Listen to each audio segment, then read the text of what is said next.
Al-Jumhuriyah Al-Arabiyah Asy-Syuriah atau nama dikenal sekarang adalah Syria yang terletak di pesisir timur dari Laut Mediterania yang bertetangga dengan negara Turki, Irak, Yordan, Palestina, dan Lebanon. Syria dengan wilayah seluas 185.000 km persegi berpenduduk lebih dari 12,5 juta orang. Ibu kotanya adalah Damaskus yang pernah menjadi pusat pemerintahan dinasti Umayyad sejak abad ke-7. بلاد الشام أو كما تعرف الآن سوريا هي أرض الحضارات وهي مصدر الثقافات وينبوع المعرفة والتسامح والعطاء الإنساني بلا حدود. من أرض الشام صدرت وانتشرت في العالم أجمع الفلسفات القديمة والمعارف والديانات السماوية الثلاث. Negara ini turut melestarikan warisan bersejarahnya. Meskipun Syria telah memperoleh kemerdekaannya dari Prancis pada tahun 1946 dengan Damaskus sebagai ibu kotanya, namun sejarah telah dimulai sejak lama. Suk Hamidiyah yang dikelilingi oleh benteng tua Roma terletak di Dimisko, Kadimah, Damaskus. Di sini berbagai macam barang dijual. Benda hiasan yang terbuat dari bahan metal dan gelas dijual dengan harga yang miring bersama dengan barang kerajinan seperti kulit dan tenunan buatan pabrik.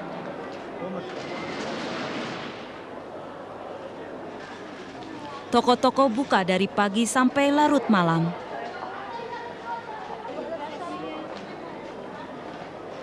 Baik wisatawan maupun penduduk setempat sering berkunjung ke bazar yang unik ini.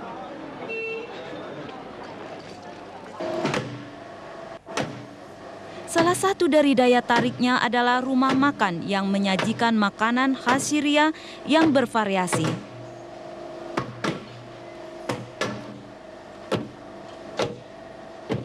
Mahlabiyah dan Buddha adalah hidangan utama di rumah makan Muwafaq Bukrasi.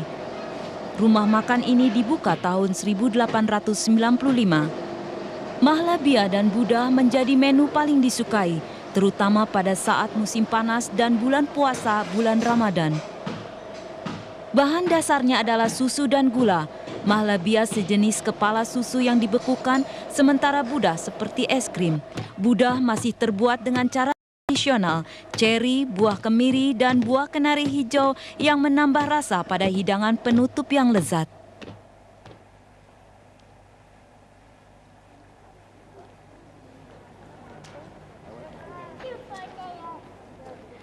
Perdagangan di Jami Umawi tidaklah sesibuk Suk Hamidiyah. Sebagai pusat dari kemajuan ilmu pengetahuan dan warisan Islam dari masa lalu, tak heran banyak terdapat peninggalan kuno arsitektur di Damaskus, yang kebanyakan di bagian selatan dari Sungai Barada, seperti benteng tua yang sekarang dijadikan Masjid Umawi. Kota Damaskus sudah ada sejak 3000 sebelum Masehi. Syria yang dahulu pernah dijajah oleh kerajaan kuno Assyria, Babylon, Roma, dan Bizantium. Islam datang di Syria sekitar tahun 633 sebelum Masehi, semasa pemerintahan Khalifah Abu Bakar Shiddiq dan teruskan oleh Khalifah Umar bin Khattab 6 tahun kemudian. Kemudian Khalifah Umar bin Khattab menunjuk Abu Ubaidah al-Jarrah sebagai gubernur Damaskus. Dia merubah fungsi gereja menjadi masjid. Di bangunan ini terlihat penggabungan antara seni arsitektur gaya Roma dan Islam. Sebagai bukti rasa toleransi dari agama Islam, Khalifah Umar bin Khattab memberikan jaminan kebebasan dalam beragama bagi penduduk yang terkuasai. Ajakan untuk masuk agama Islam yang tanpa paksaan dan tekanan membuat Islam berkembang di seluruh negeri Syam. Masjid yang dikenal dengan Jami Umawi semasa periode Khalifah Walid bin Abdul Malik, Khalifah ke-6 dari dinasti Umayyah.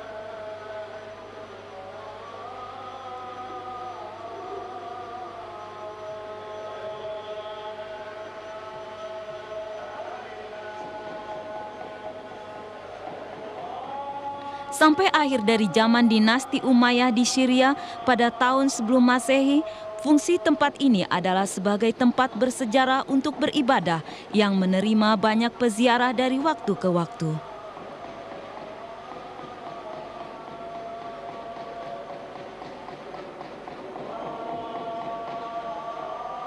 Selain seni arsitektur yang unik, Mashhad Al-Husain dan makam Nabi Yahya memiliki daya tarik tersendiri.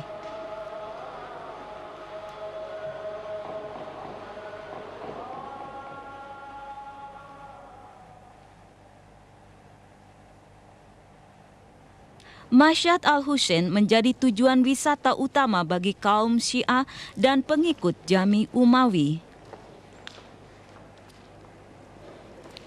Diyakini bahwa tempat di mana kepala cucu Nabi Muhammad SAW, Husain Ali bin Abi Thalib dikubur. Makam ini mengingatkan akan kenangan yang sedih, kecelakaan Karbala yang terjadi 50 tahun setelah Nabi Muhammad SAW wafat. Rombongan Husain terdiri dari 73 orang melakukan perjalanan dari Madinah ke Kufah di Irak. Husain diundang ke Kufah karena orang di Kufah ingin memilih dia sebagai khalifah setelah kematian Muawiyah bin Abi Sofyan di tahun 61 Hijriah. Sayangnya di Karbala rombongan diserang oleh tentara dari Kufah yang terdiri dari 4.000 tentara. Kepala Husain dipenggal pada kejadian itu.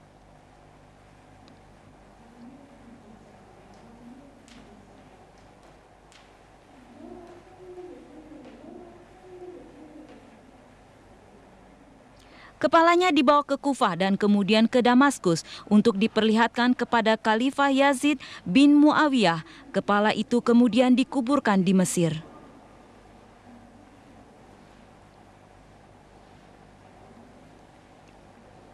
Beberapa menyebutkan tempat kepala itu dipotong dikubur di sini.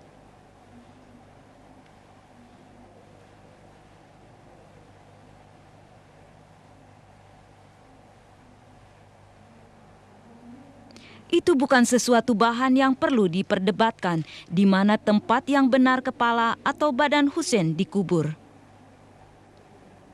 Yang penting adalah Husain bin Abi Thalib adalah cucu Nabi Muhammad SAW dan dia wafat dalam kecelakaan yang tragis. Orang-orang percaya bahwa ada pelajaran yang bijaksana dan rahasia di belakang tragedi itu.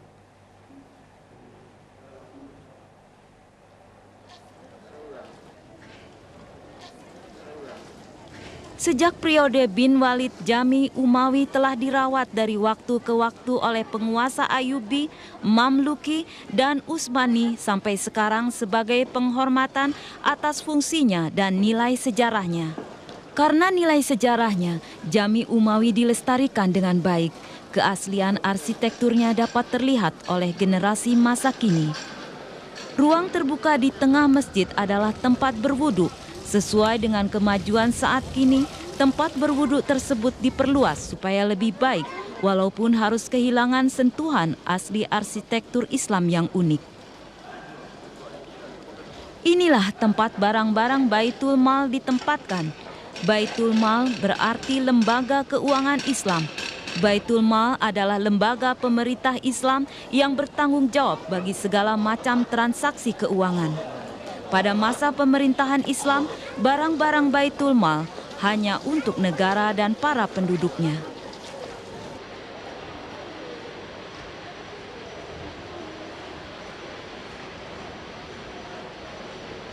Ini termasuk pembayaran bagi para administratur, tentara, dan pekerjaan infrastruktur yang menunjang kesejahteraan penduduk.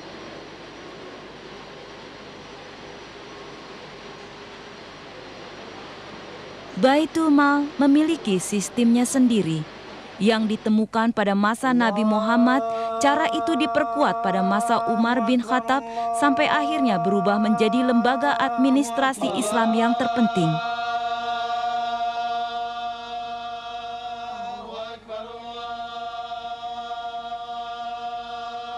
Di Jami Umawi, ajakan untuk menyumbang itu dilakukan secara kolektif setiap waktu sholat.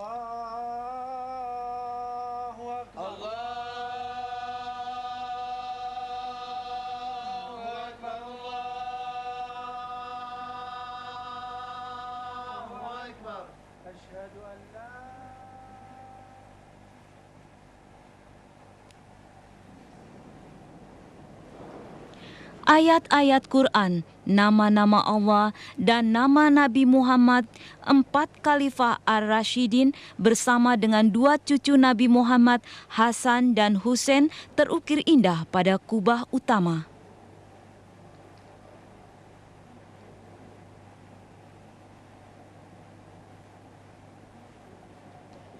Keindahan Jami Umawi yang juga terdiri dari sejarah nabi-nabi memberikan rasa tenang dan kedamaian bagi pengunjungnya.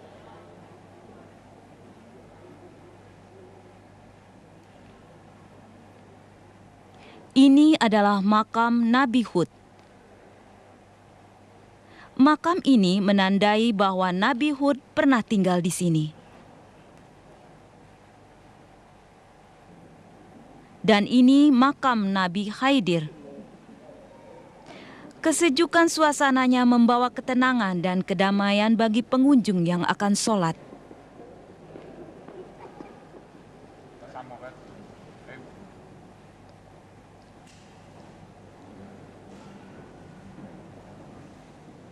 Disinilah makam yang dipercaya menjadi tempat dikuburkannya kepala Nabi Yahya.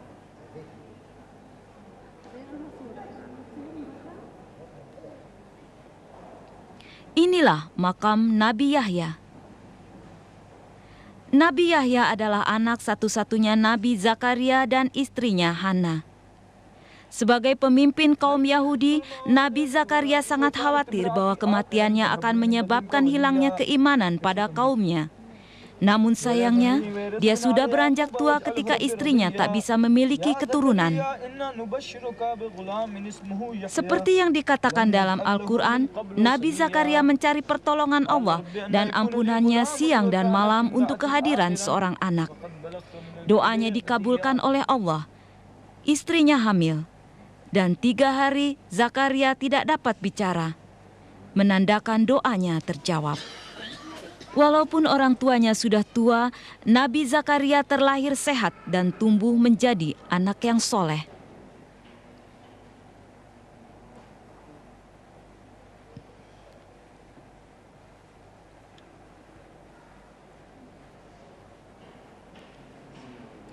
Allah memberkahinya dengan kebijaksanaan dan sikap tunduk pada Allah, juga membesarkannya dengan status seorang nabi dan utusan Allah.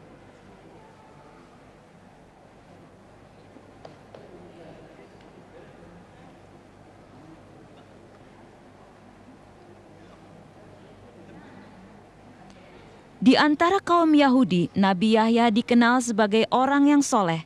Dia menguasai isi Taurat dan ajaran Nabi Musa. Selama pemerintahan Herodus, penguasa Palestina, Nabi Yahya berencana untuk menikahi keponakannya Herodia, tapi Nabi Yunus berbalik menentang sejak dilarang oleh Allah. Untuk itu Nabi Yahya dipenggal kepalanya oleh Herodus.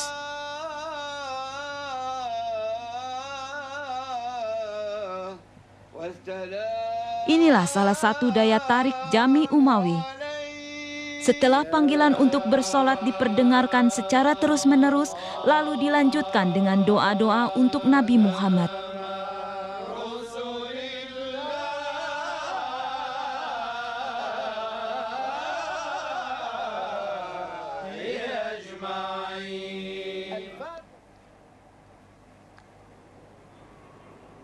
Aleppo, kota kedua terbesar setelah Damaskus, berlokasi 355 km utara Damaskus antara Orontes dan Sungai Eufrat. Kota ini juga bernama Haleb, dengan populasi kurang lebih 1,8 juta manusia. Konon, Haleb telah berdiri sejak 10.000 tahun sebelum Masehi.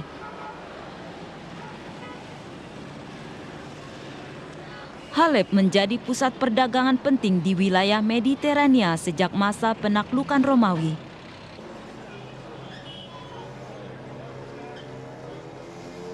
Oleh karena sisi komersialnya yang menguntungkan, Haleb diincar oleh kerajaan-kerajaan besar.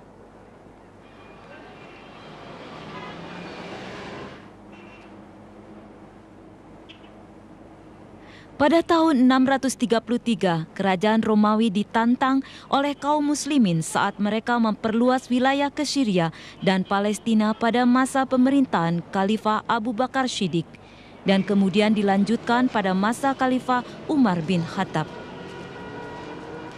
Setelah Damaskus jatuh ke tangan Muslim tahun 635, ekspansi Islam telah meliputi Syria Utara dan Haleb. Haleb dengan mudah ditaklukkan tentara Muslim yang dipimpin Abu Ubaidah al-Jarrah. Di bawah kekuasaan Khalifah Ayyubi pada abad 13, Haleb menjadi pusat perdagangan utama wilayah ini. Kota ini 2 kali ditaklukkan orang Mongolia pada tahun 1260 dan 1401. مدينة حلب هي من أعرق مدن العالم على الإطلاق. تعود في تاريخها كما يقول المؤرخون إلى ما قبل الميلاد ب10,000 عام. لا يعرف على وجه الضبط والدقة في أي عام نشأت هذه المدينة، لكن إجماع المؤرخين على أنها إن لم تكن أقدم مدينة في التاريخ فهي من أقدم مدن التاريخ على الإطلاق. قلعتها شاهد على ذلك، وجامع قلعتها الذي فيه مقام لسيدنا إبراهيم عليه السلام يدل على عمقها في التاريخ.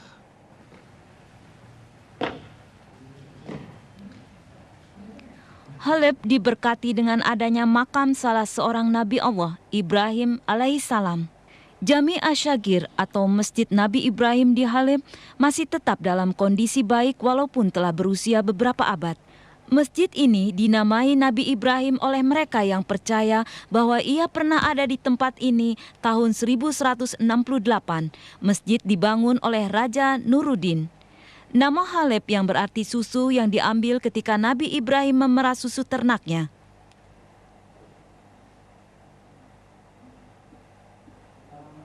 Makam ini terdapat di muka Bab al-Asadain, salah satu pintu masuk kota Haleb. Makam ini dikenal sebagai makam Nabi Khidir.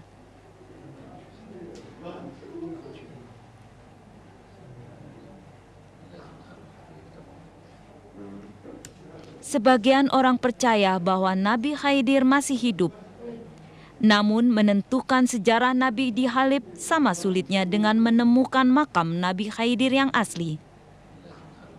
Di Syria saja, termasuk kota Haleb, telah diketemukan 3 makam Nabi Khidir. Sejak abad 7, kota Haleb menjadi satu bukti peradaban dan pemerintahan Islam yang maju di wilayah Mediterania. Sejarah Syria kuno telah membuktikan bahwa wilayah ini pernah menjadi pusat peradaban paling awal dengan tingkat kemajuan yang paling tinggi. Kekuatan dominan Yunani dengan kebudayaannya menyebar sampai tahun 64 sebelum Masehi.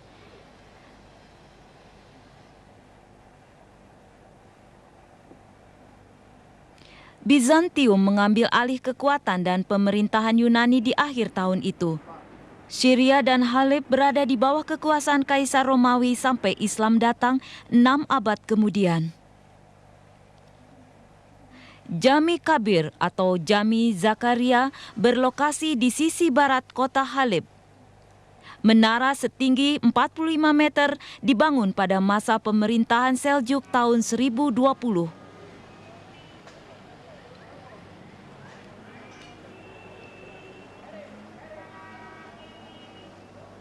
Pada akhir hijrah, pada masa Umawi Sulaiman bin Abdul Malik, mereka membangun sebuah masjid yang menempati wilayah seluas 8.000 meter persegi. Ketika pecah perang, kota Haleb dan masjid dikuasai. Selama berabad-abad, Jami Kabir mampu mempertahankan struktur dan fungsinya sebagai masjid paling mengagumkan yang melindungi makam salah seorang khalifah Allah.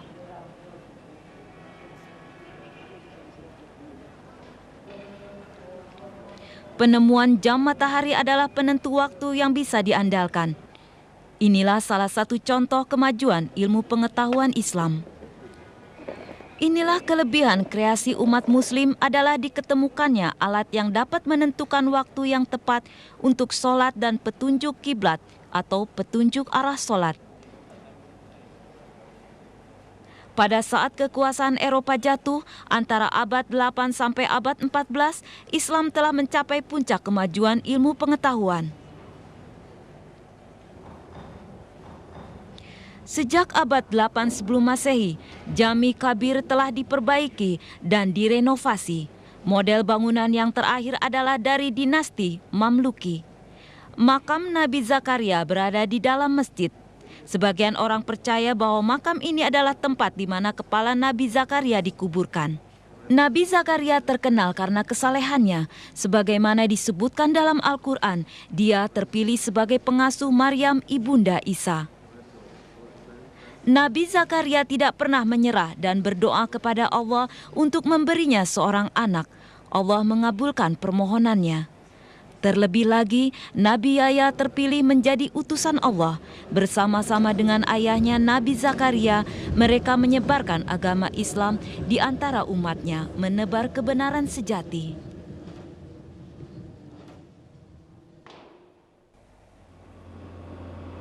Alexandria, ibu kota Mesir semasa Kekaisaran, dan Bizantium Alexandria merupakan daerah yang maju dalam perdagangan dan penyebaran ilmu pengetahuannya di wilayah Mediterania.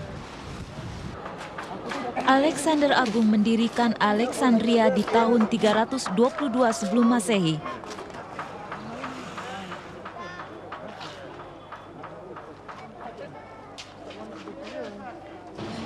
Islam menaklukkan Mesir pada abad ke-7.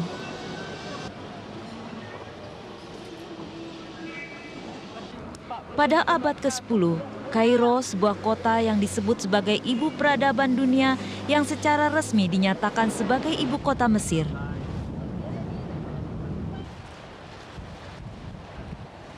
Alexander Agung dikenal di seluruh dunia sebagai figur yang melambangkan seorang pahlawan sejati. Cerita Alexander menginspirasikan banyak orang di seluruh dunia yang mengagumi dia sebagai pahlawan besar.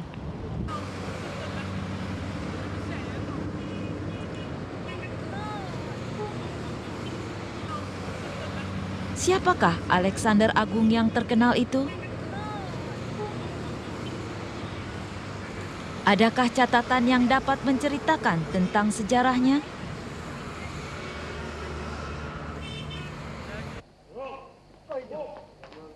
Apakah Alexander Agung adalah Raja Masedonia yang hidup di abad ke-4 sebelum Masehi? Jika benar dia memang Alexander, maka dia pasti telah mencapai daerah yang disebut Efes sekitar 2 tahun sebelum menemukan Alexandria.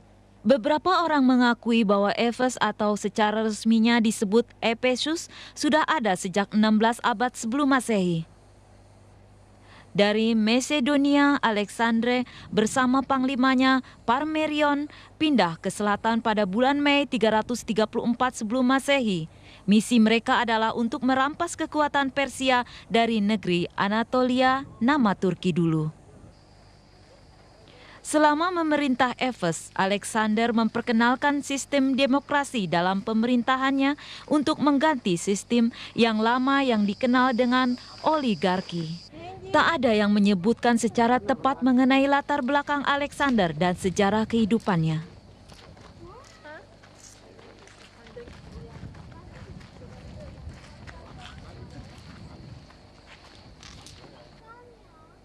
Namun, ada 4 pendapat secara umum yang selalu menjadi perdebatan.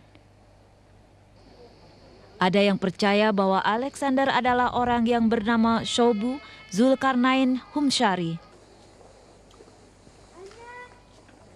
Sebagian kalangan menduga namanya adalah Kurs al-Ahmeni, nama Persia.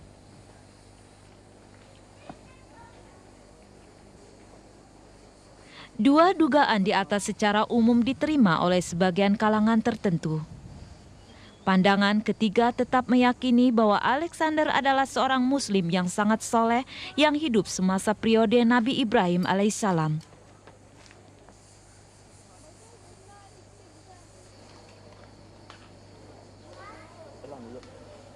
Bangunan perpustakaan Kelsus yang unik menjadi salah satu daya tarik kota kuno Efes.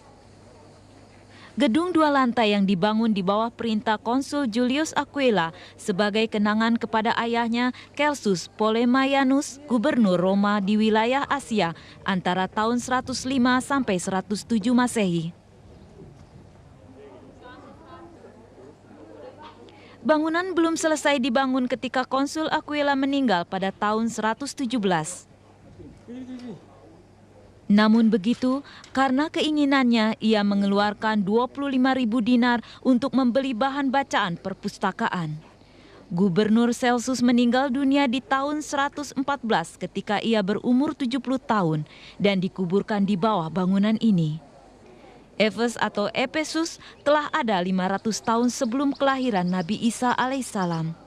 Sebagian orang percaya bahwa kota bersejarah memang telah ada di awal abad 16, abad sebelum Masehi. Efes pernah diperintah oleh banyak kekuasaan. Di tahun 547 sebelum Masehi, kota ini dikuasai oleh Kekaisaran Persia. Alexander yang Agung mengambil alih Efes pada abad ke-4 sebelum Masehi. Kemudian Kekaisaran Roma memerintah di wilayah ini setelah tahun 133 sebelum Masehi. Pada abad ke-7 dan 8, Islam memerintah Efes.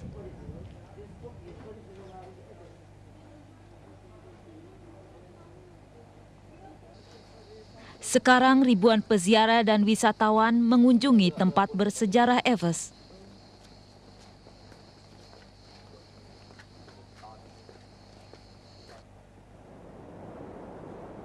Kalangan ulama percaya bahwa Alexander Agung telah menginjak wilayah ini dan berperang dengan Raja Darius di Gunung Armenia di bulan Oktober 331 tahun sebelum Masehi. Perang yang dikenal sebagai Perang Gaugamela ini, tentara Alexander berhasil mengalahkan tentara Persia. Alexander dengan kekuatan 7.000 prajurit mampu mengalahkan pasukan Persia yang berjumlah 30.000. Seperti disebutkan dalam satu hadis yang diriwayatkan oleh Ibnu Abbas, Nabi Muhammad SAW bersabda bahwa Alexander adalah orang yang soleh dan Allah menganugerahinya kekuatan untuk mengatur umat manusia.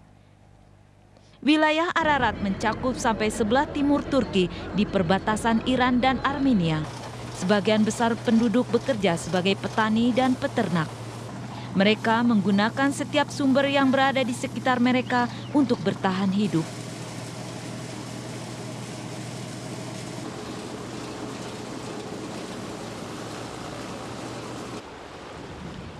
Dengan kata lain, Alexander adalah raja yang sangat soleh. Pandangan didukung oleh As-Suhaili. Hal lainnya yang belum diketahui adalah di tahun berapa raja yang soleh itu atau nabi itu hidup.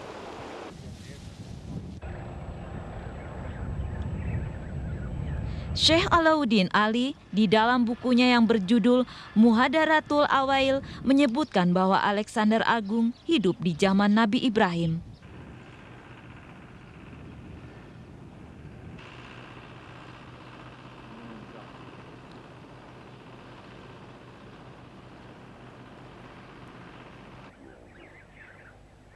Dia menyebutkan bahwa Alexander adalah orang pertama yang bersalaman dan memeluk Nabi Ibrahim alaihissalam, dan Nabi Ibrahim menegaskan Alexander adalah orang yang soleh dan patuh pada perintah Allah.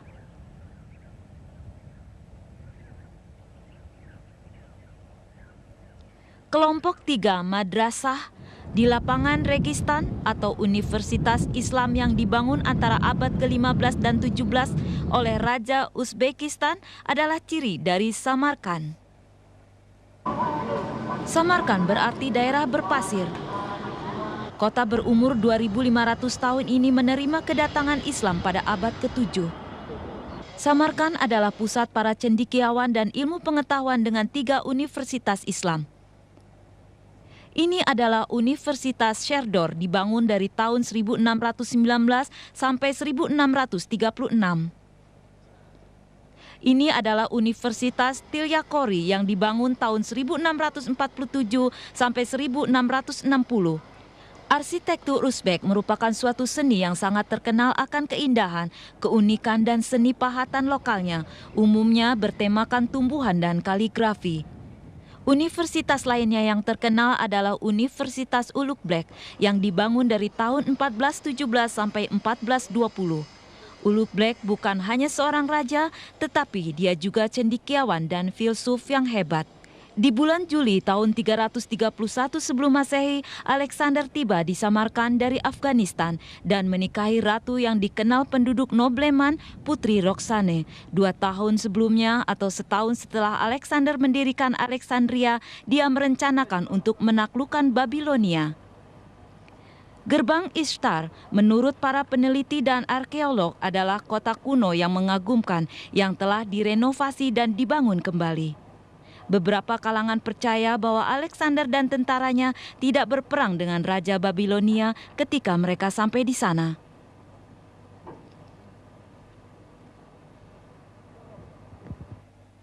Babilonia terletak 90 km di sebelah selatan Baghdad.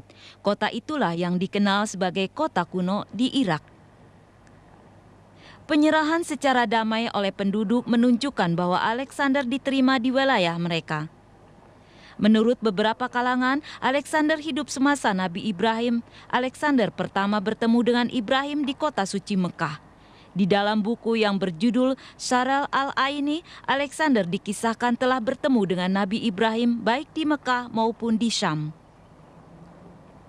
Al-Azraqi, seorang cendekiawan Muslim, berkata bahwa Alexander memeluk agama Islam di depan Nabi Ibrahim dan kemudian mengitari Ka'bah dengan Nabi Ishak alaihissalam. Menurut pendapat Hasan Basri, Alexander adalah raja yang hebat yang mampu mengalahkan Raja Babylon yang lalim, yaitu Namrud. Sementara Ibnu Abbas percaya bahwa Nabi Khidir alaihissalam menjadi penasehat dan bekerja untuk Alexander. Nabi Khidir adalah seorang yang selalu memimpin tentara di segala peperangan. Itulah gambaran di antara kisah mengenai Alexander.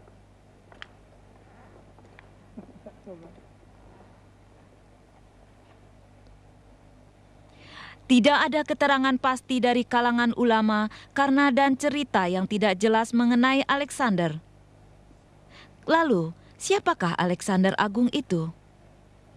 Jawabannya adalah ia orang besar yang namanya tercatat dalam Al-Quran.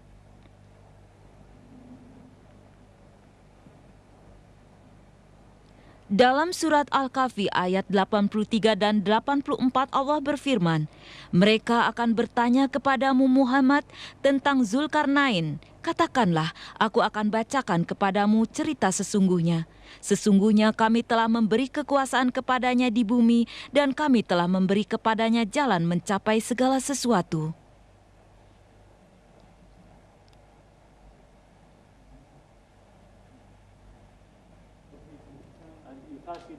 Al-Quran menyatakan bahwa Alexander adalah orang terpilih yang Allah anugerahi kemampuan untuk memimpin dunia. Dengan kata lain, Alexander adalah raja dan penguasa besar yang menguasai wilayah luas.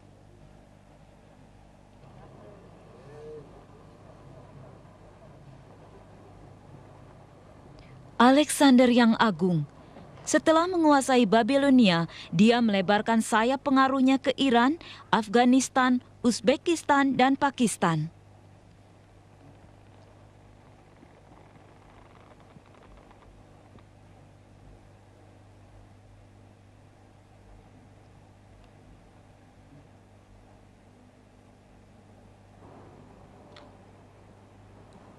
Alexander kembali ke Babilonia dan mempersiapkan penyerbuan ke tanah Arab.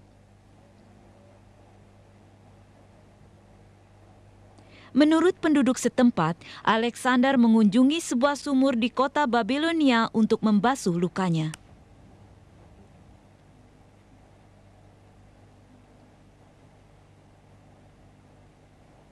Mereka juga mengatakan bahwa sumur itu masih ada sampai saat ini.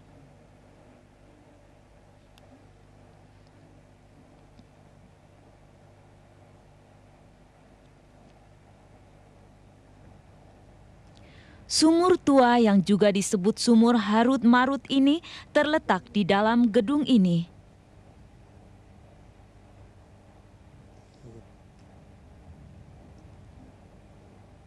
Gedung yang terletak di atas tanah seluas 2.184 meter persegi ini adalah bagian dari masa Raja Nebukadnezar II, Raja Babilonia yang berkuasa di abad ke-6 sebelum Masehi. Sumur Harut Marut diketemukan tahun 1900 dan selesai diperbaiki pada tahun 1958.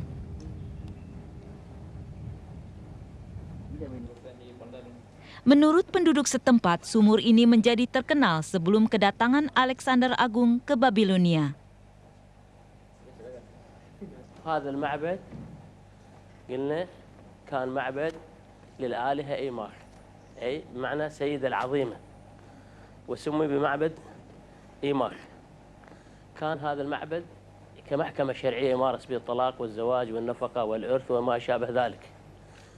فكانوا الملائكة مذكورين بالقرآن ملائكة الله زلوا وخطأوا في ذاك الوقت يعتقد جابهم هنا علقوهم في هالبير هذا.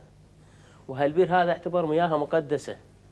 كان الإله يعتقدون بإله درقال ما تحت الأرض لم تمس يد البشر وتكون المياه مالته مقدسة. إذا فتاة خطأت أو ارتكبت خطأ تتقرب لها البير هذا ويأخذون من المي ماله وتغتسل به وينتهي الخطأ ماله. أيضا المعبد كان مبني من اللبن غير معرض للنار، النار تذهب من قدسيتهم. يكون بناءه بالطين المعرض بس الشمس فقط. الأماكن عدا الأرضية تكون المعابد مقدسة في زمن البابليين.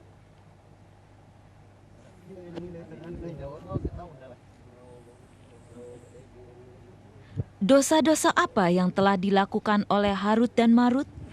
Suatu hari, para malaikat dibuat terpana oleh ulah manusia yang selalu melakukan perbuatan dosa. Allah berfirman, manusia itu dicoba untuk mengukur keimanan mereka terhadap Allah. Pada saat itu, para malaikat berkeinginan menjadi manusia untuk membuktikan bahwa mereka lebih beriman daripada manusia. Allah mengirim 2 malaikat bernama Harut dan Marut ke Babilonia dan diberikan perasaan dan nafsu seperti manusia. Dikisahkan bahwa Harut dan Marut kemudian terseret godaan wanita. Allah menghukum mereka dengan memberi 2 pilihan, apakah mereka disiksa pada hari kiamat atau menerima azab di dunia dan kembali sebagai malaikat pada hari kiamat nanti. Harut dan Marut memilih menjalani hukuman di dunia karena lebih ringan dibandingkan dengan hukuman hari akhir. Kemudian mereka digantung terbalik di sebuah sumur hingga hari kiamat tiba. Di Turki terdapat banyak artefak bersejarah yang berkaitan dengan Alexander Agung yang dipamerkan di Museum Arkeologi di Istanbul. Istanbul adalah nama baru pengganti Konstantinopel yang menjadi pusat administrasi pemerintahan Bizantium sebelum Bizantium ditaklukkan Kerajaan Ottoman. Di Museum Arkeologi inilah artefak-artefak bersejarah zaman Romawi dan Kerajaan Ottoman masih tersimpan baik. Di kalangan sejarawan yang menganggap Alexander Agung sebagai Iskandar Zulkarnain, kebanyakan meyakini bahwa raja yang sangat berkuasa ini wafat karena demam tinggi di Babilonia pada bulan Juni tahun 323 sebelum Masehi di usia 33. Beberapa pakar menyatakan Alexander Agung wafat di Persia atau di Yerusalem dikarenakan luka akibat perang, menderita malaria, atau diracuni.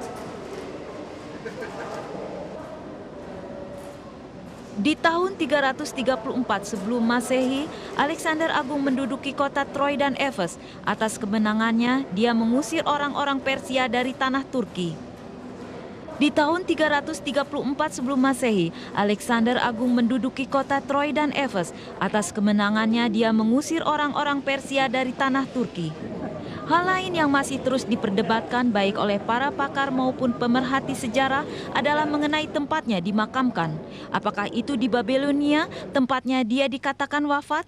Museum Arkeologi menyimpan banyak artefak yang termasuk sebuah peti jenazah yang konon khusus dibuat untuk Alexander Agung. Di antara objek menarik di sini adalah 3 buah peti mati dari batu ini. Dan sebuah kerangka yang tersimpan di sebuah kotak kaca. Sebuah peti jenazah yang diyakini untuk Alexander Agung disimpan di sebuah wadah kaca hampa udara.